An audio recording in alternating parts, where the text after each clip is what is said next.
Hey guys, happy Monday. And today, we're doing some chords.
Peace. Let's get right into it. Hi guys, we're back in this room, recording this pretty late at night. I woke up late today and then I had to go to church. Well, I didn't have to, but I wanted to. And then I snuck in the piano earlier, but now I knew I had to do this later anyways, so here we are. We'll be reading out of this book, finally, God's Promises again. And the title of the video is Peace, Theme of Peace. And I especially got it at the church service. I know I recorded the video of piano kind of before all that happened.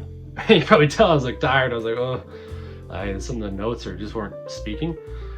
But I was really energized by the service. It was super good. It was about John, chapter 15, about him being the vine and him the vine dresser. And it's just a bunch of like kids, like grade 9, 10, each one giving their own 2 cents on the verse. Each one did like 2 verses each, so like 1 through 2, then 3, 4, 5, 6, 7, 8, 9, 10, up until 11, right? So I know that was really uplifting, really fresh for sure. And today we're still in the book of John, but the chapter before it, so chapter 14. Let's see if you know the verse. Peace I leave with you, my peace I give to you. Not as the world gives, do I give to you. Let not your heart be troubled, neither let it be afraid. That's verse 27. Peace I leave with you, my peace I give to you. And not as the world gives, do I give to you. So, the world, can we ever get true peace from it? It'll always disappoint us. And that's a big takeaway from the book of John, where, a lot of people tried their own ways, their own pursuit, and they just all fell short, right? And John is the most personable gospel because it was the most personal to Jesus. That's why a lot of missionary, evangelical people in the church recommend first-time believers to read in the book of John. It's so applicable to life, right? And in this verse, peace I leave with you. Let not your heart be troubled, neither let it be afraid. Because why would we? There's so many verses on God's peace, his love, unity, sacrifice, right? God of sorrow. That's the one that kind of goes unnoticed, not talked about a lot. That's because he went through what we went through, and if he is a God of peace, and he felt that through all of his troubles, through all of his struggles, toils, tarries, temptation, none of which got to him. So thank God we have a God who is powerful enough and so great enough, especially to leave us with his peace, not as the world gives. Because peace, you think, well, without conflict, or without like sadness, deception, anything, just that type of peace. No, God guarantees a peace that, in spite of those terrible negative things, we still have joy. We still have God to be joyous and thankful for, right? So that's what I really got today, especially he's kind of telling me like just to walk with him and to fly with him. And I don't know, I was being kind of told that just because my body's been yearning for freedom, you know, and even though my physical affliction, you might look outwardly like, oh, that guy can't be at peace, he's going through so much.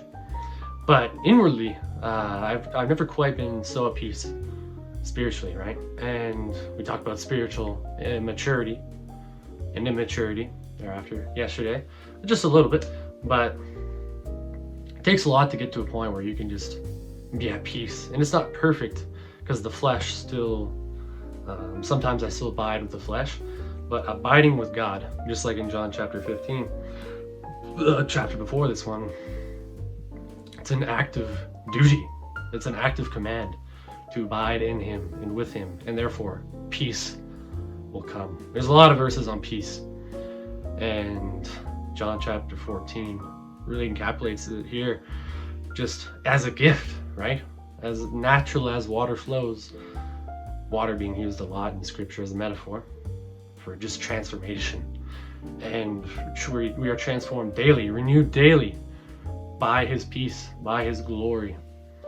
And through it all, not as the world gives, not as temporary as we think, or longer than we hope, but the longest is eternal, and that's what God can give. Only God can give that. Only God can leave us with a hope that is eternal.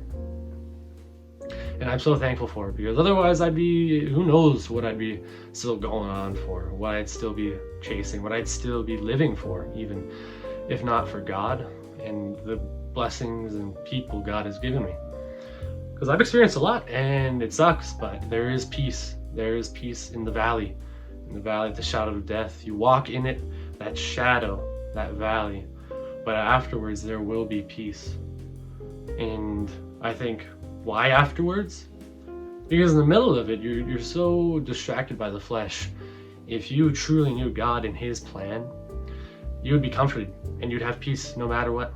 That shadow, you walk in that valley, it is merely a shadow. The light will overcome. You know, God's light is eternal, just like his peace, like his love. God's light will not leave us. It will not forsake us. And that's been really comforting for me recently, especially today and yesterday. I've had so many revelation, just because my mind's been a little down, just somewhere in a hole made by me, right? Kind of reflective of Elijah in the wilderness. So I've definitely been going through some wilderness, but God has just said, leave it behind, close that door, and with his peace, to fly with him, to just go so far away, to go trust so much in him that we can. It does take a lot of trust with this peace, but I know it to be true, and I pray that you do too. So anyways, I'll see you guys in the next one, but here's to tomorrow. Bye-bye.